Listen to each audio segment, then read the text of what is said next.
Hello and welcome to Prism of the Past, a semi-weekly series about historical events, people, and situations, from the fascinating to the forgotten.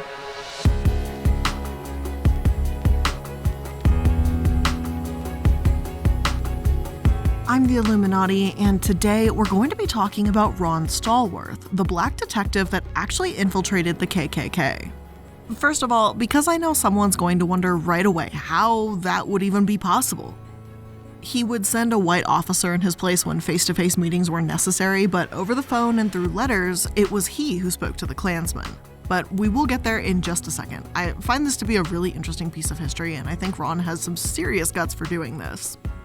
And this also happened in Colorado, which is the state I live in, so it's just been something I've wanted to check out for some time. So with that being said, let's get into it. Who is Ron Stallworth, and how did he infiltrate the KKK? Also, just quick trigger warning here, we're obviously going to be talking about the KKK today, so if racist language and acts upset you, then I understand not wanting to be here for today's episode. I'm not actually going to use the N-word, but some people may still find the language upsetting knowing that that's what's going to be there when I don't say it, so just so you know.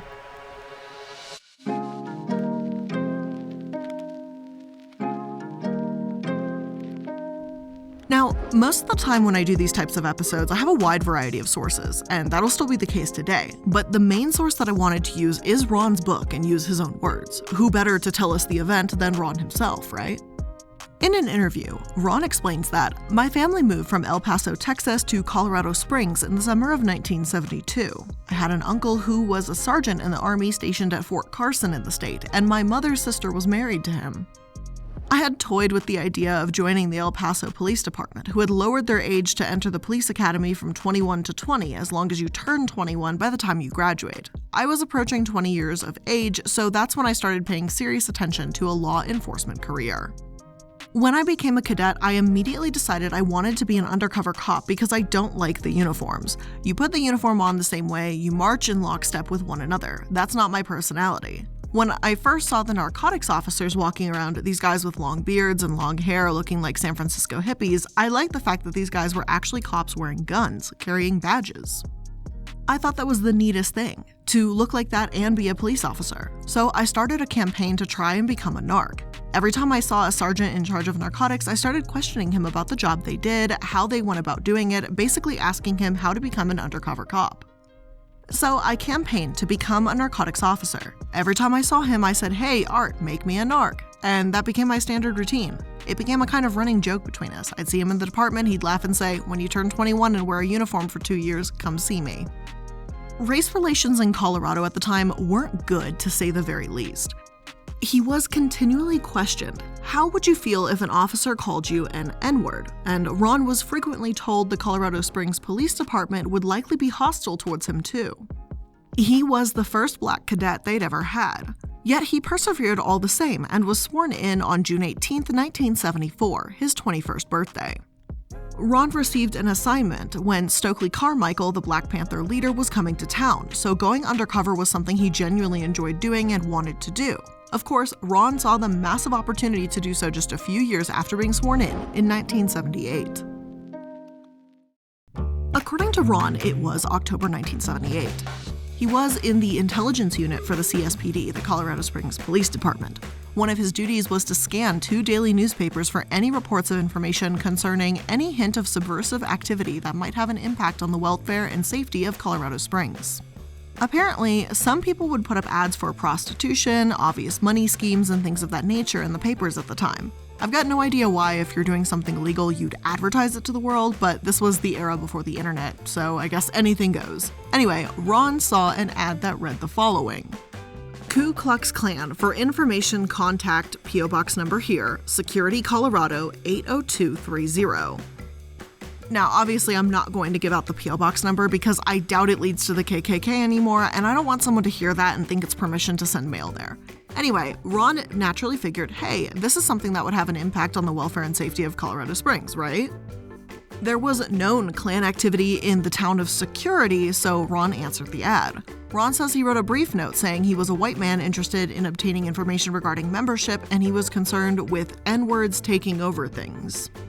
Ron admits he made a massive mistake by signing his real name to the note, even though he gave the undercover phone number, an unlisted and untraceable line, and used an untraceable undercover address. Ron's reason for this, as he says: "I was not thinking of a future investigation when I mailed the note. I was seeking a reply, expecting it would be the form of literature such as a pamphlet or brochure of some kind.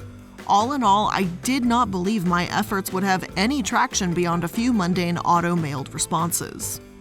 I believed this blatant placement of such an inflammatory racist ad was nothing more than a feeble attempt at a prank, and by answering it, I could see how far the prank would play itself out." However, 2 weeks later, Ron realized it wasn't a prank. A man named Ken Odell called and claimed to be a local organizer of the Colorado Springs chapter of the KKK. Ken asked Ron why he wanted to join, and Ron said he hated anyone that does not have pure Aryan blood in their veins.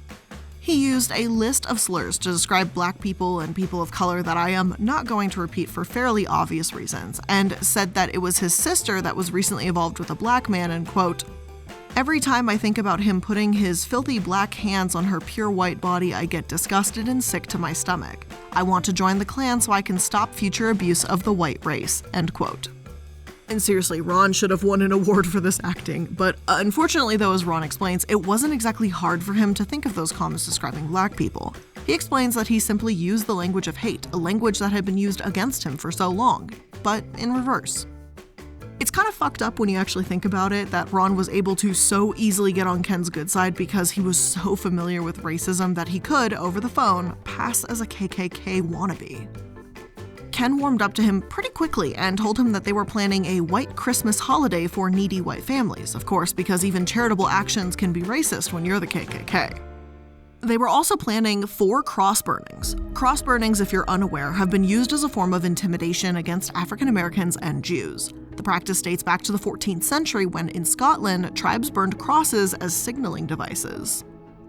Now it's done at white pride rallies, crosses have been burned in lynchings, and it's just as a whole an extremely despicable act.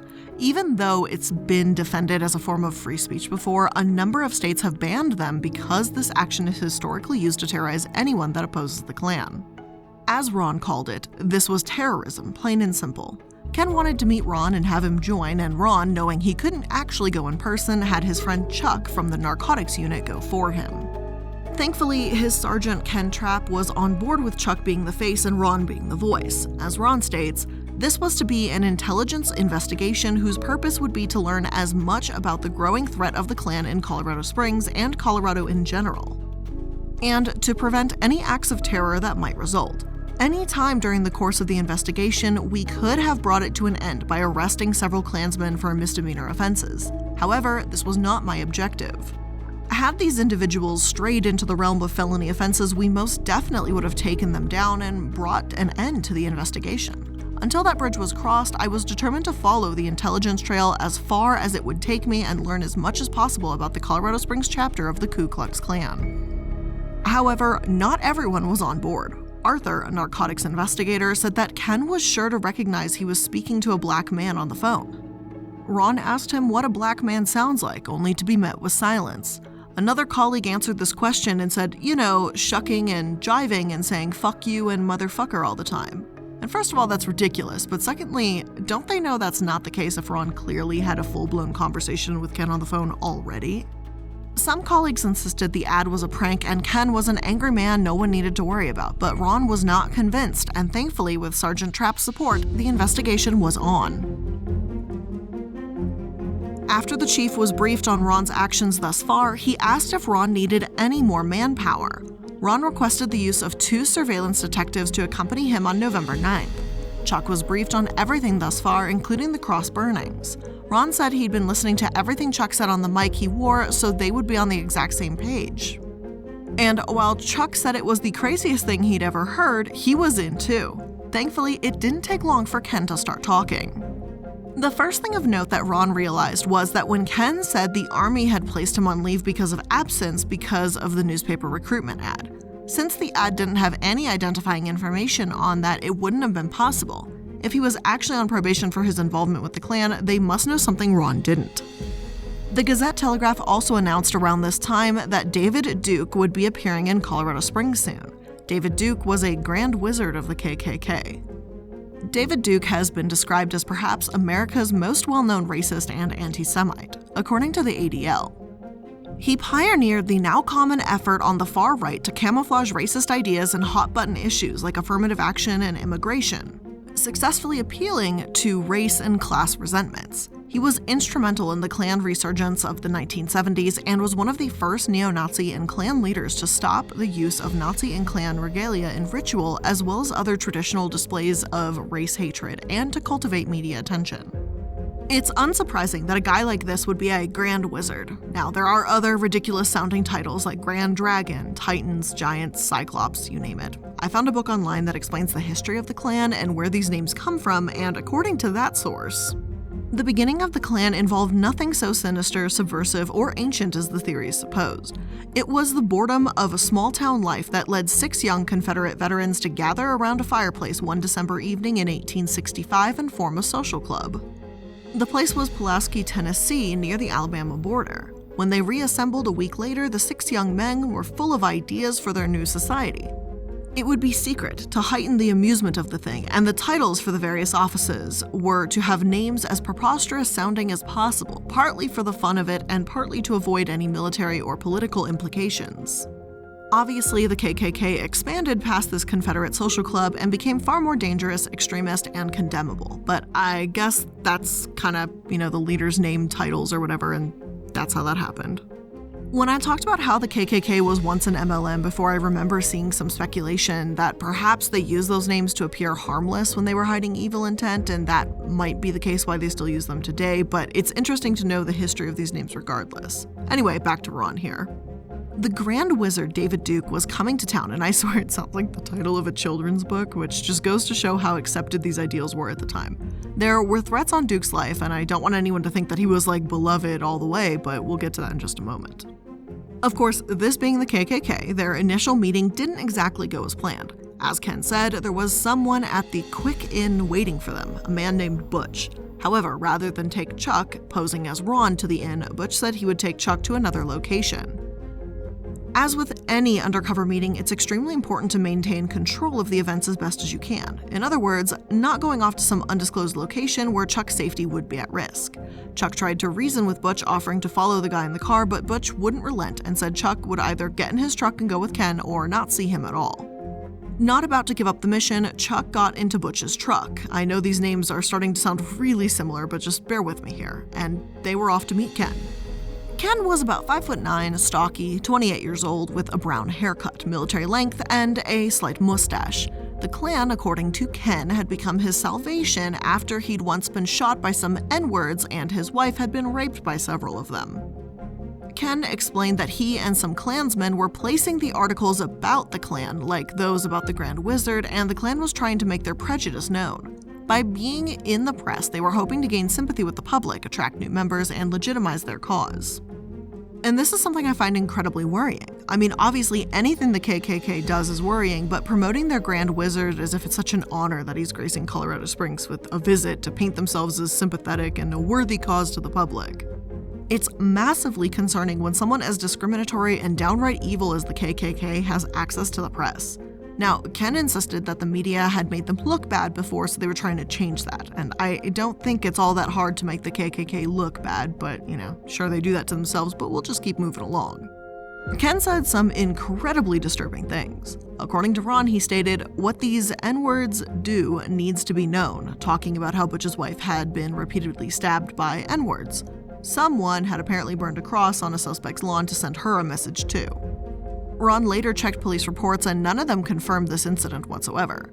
If Butch's wife had been stabbed, then she didn't report it to the police, a highly unlikely prospect, says Ron. At this first meeting, Ken said they planned to burn 4 crosses up on the hills in Colorado Springs and make a real presence around town.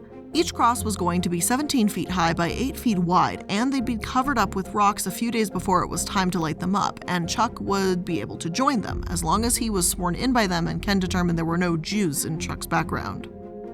And with that being done, the applications were completed, dues paid, and this was moved right along. But before we get any deeper into this investigation, it's important to recognize the state organizers of the KKK for who he was.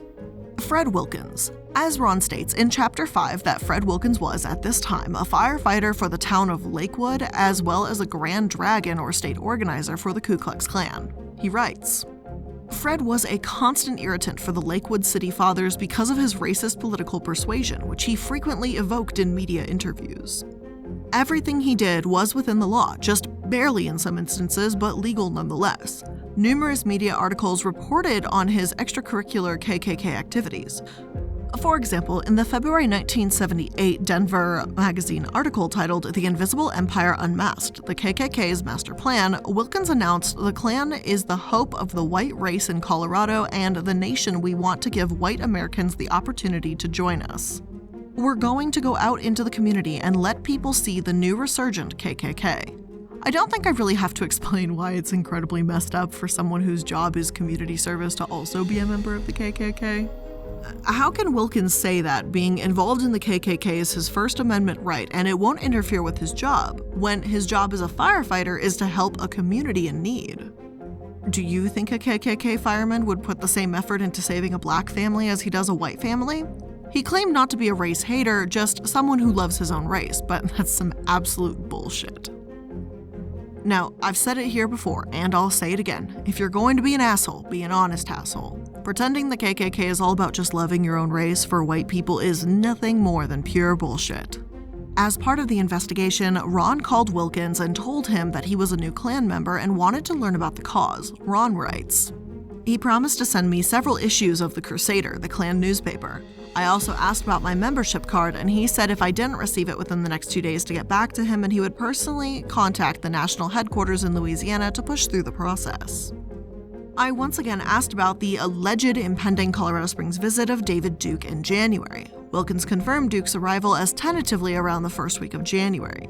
He hoped to have 100 robed Klansmen for the proposed march.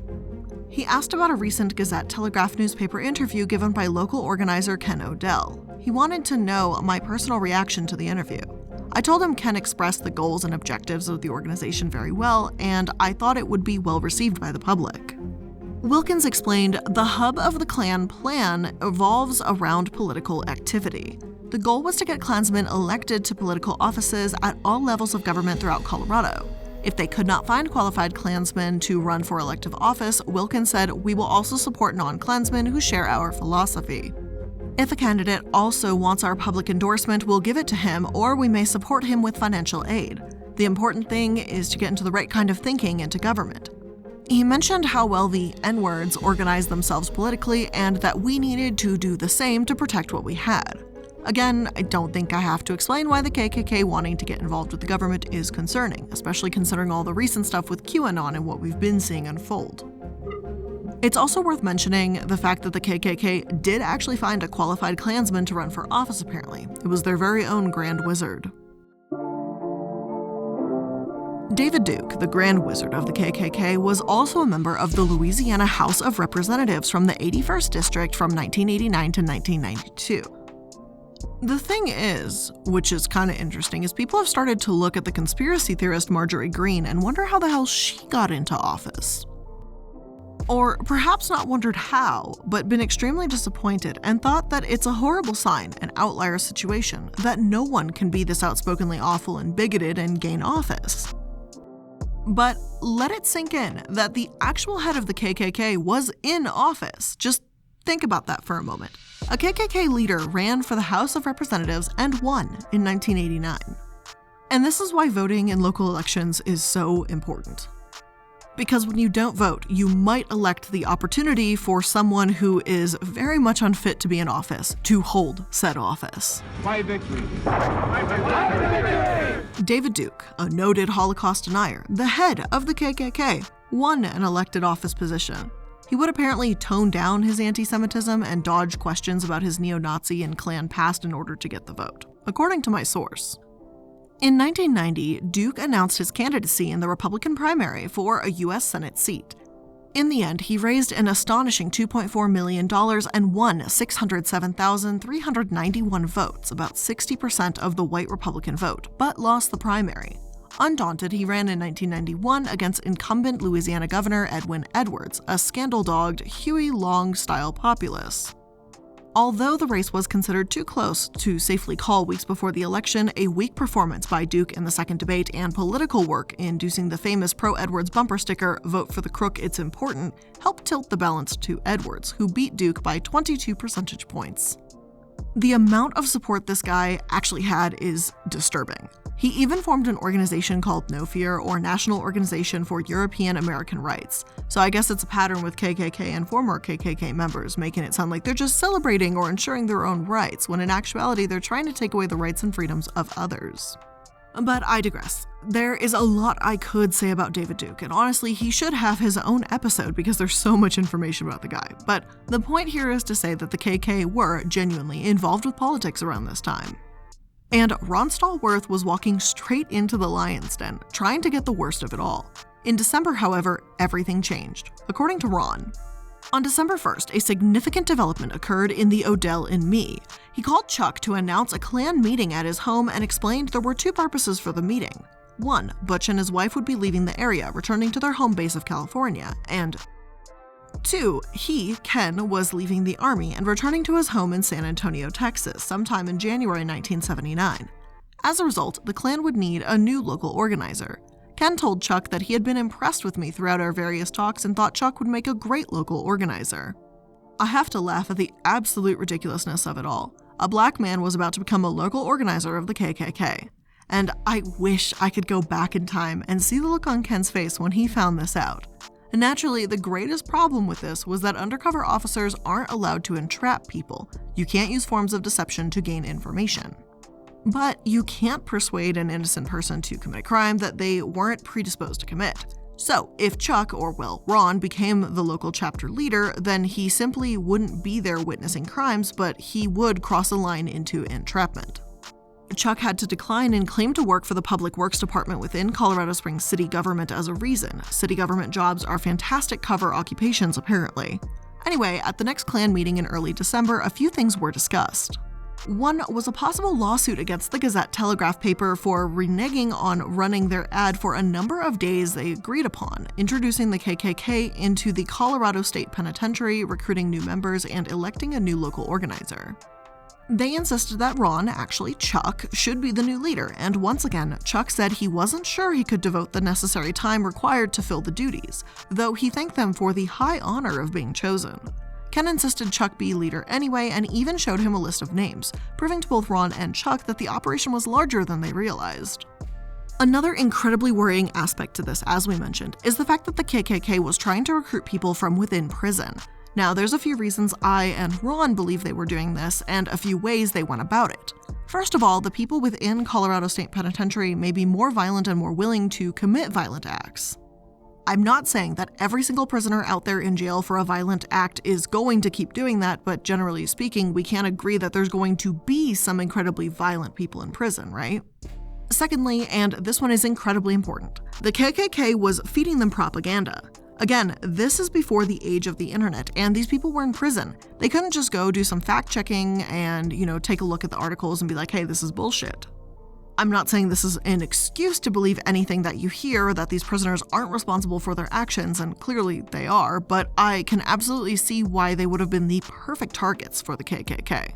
Ron wrote in Chapter 6 about this and said, "On December 11th, I paid a visit to Guy Thomas, an investigator with the intelligence unit at the Colorado State Penitentiary in Cannon City, Colorado. I wanted to discuss Ken's plans to expand Klan membership within the prison. I alerted him to the fact that the Klan would be attempting to recruit inmates via Klan literature mailings. Thomas informed me that a Klan newspaper, The Crusader, had been confiscated from an inmate originally from Weld County, the northern area of the state bordering Wyoming and the home of the University of Northern Colorado in Greeley. This inmate, according to investigator Thomas, was now claiming Klan membership and had recruited a fellow inmate.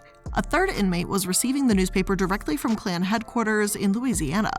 A fourth inmate had been receiving letters from a member of the National Socialist White People's Party out in Arlington, Virginia. Investigator Thomas promised to keep me informed of any further developments inside the prison system. Not only are we seeing how the KKK wanted to appeal to the public, but how they wanted to appeal to people that couldn't fact-check them and may be prone to violence." Naturally, Ron wasn't about to slow down on the investigation, and if anything, word began to spread that he joined. A local cop bar he attended across the street from the courthouse was where officials congregated after work and asked to see his membership card and brought Ron a drink for being the only black man crazy enough to join the KKK. To seem more legitimate, Ron even recruited a friend to join him and apply, a man named Rick Kelly, who went by the alias Jimmy. At a meeting with Jimmy, Ken began talking about the Posse Comitatus, a name that means force of the country, but at this time was another significant right-wing ideological extremist group. Ron states, "Some members were practicing survivalists and were active in the formation of the armed citizen militias of the 1990s. Like the Ku Klux Klan, they embraced anti-Semitic and white supremacist beliefs that the federal government is under the control of Zog, Zionist-occupied government, part of a Jewish conspiracy." Ironically, Ken said that he didn't like the Posse members because he believed they were too radical and violent. And I shouldn't be surprised that even they hated other radical groups. There's nothing more than twisted, hateful people after all. Posse members at that time stated that they wanted to blow up queer bars in town, but the KKK said they were trying to be non-violent at that time apparently. The meeting ended with Jim becoming a new Klansman, and Ron was yet again thrown even deeper into Colorado's KKK scene.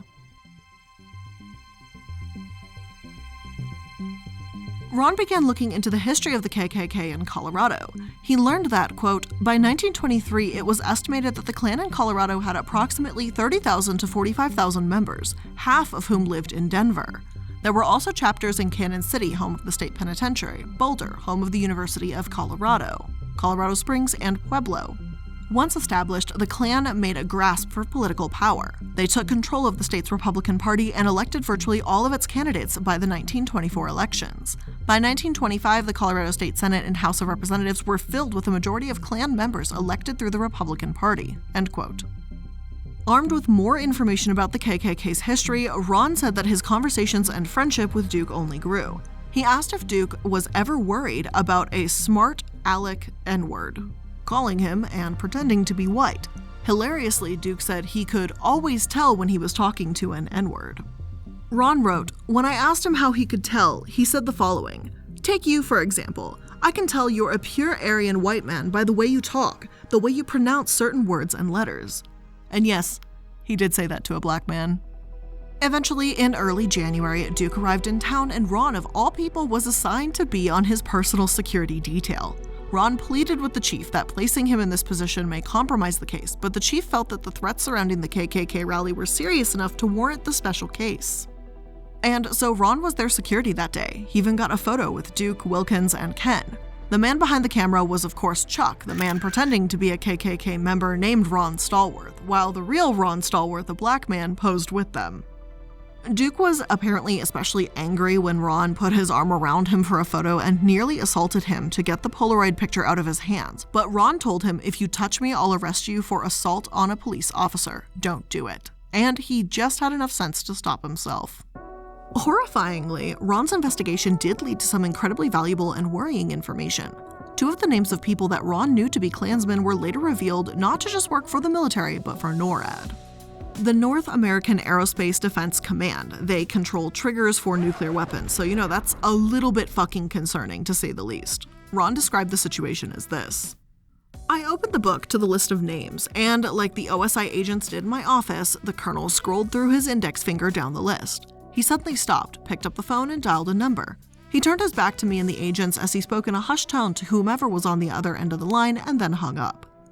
The colonel then turned his attention back to me, made small talk for a few moments, congratulated me on the success of my sting of the Klan and service as a police officer, shook my hand, and then left the room after speaking privately with the two OSI agents. Okay, what's going on? I asked. The OSI agent stated that two of the names on my list, which were never identified to me, were NORAD personnel with top security clearance level status. Even though he wasn't found out, Ron's investigation nevertheless came to an end shortly after this, when Ken continued to insist he become the local chapter's leader. The chief simply shut it down. I know it's an anticlimactic ending, but that's kind of how it ended. I don't know if the chief was worried, if this became too big for him, or why, but all we can really do is speculate.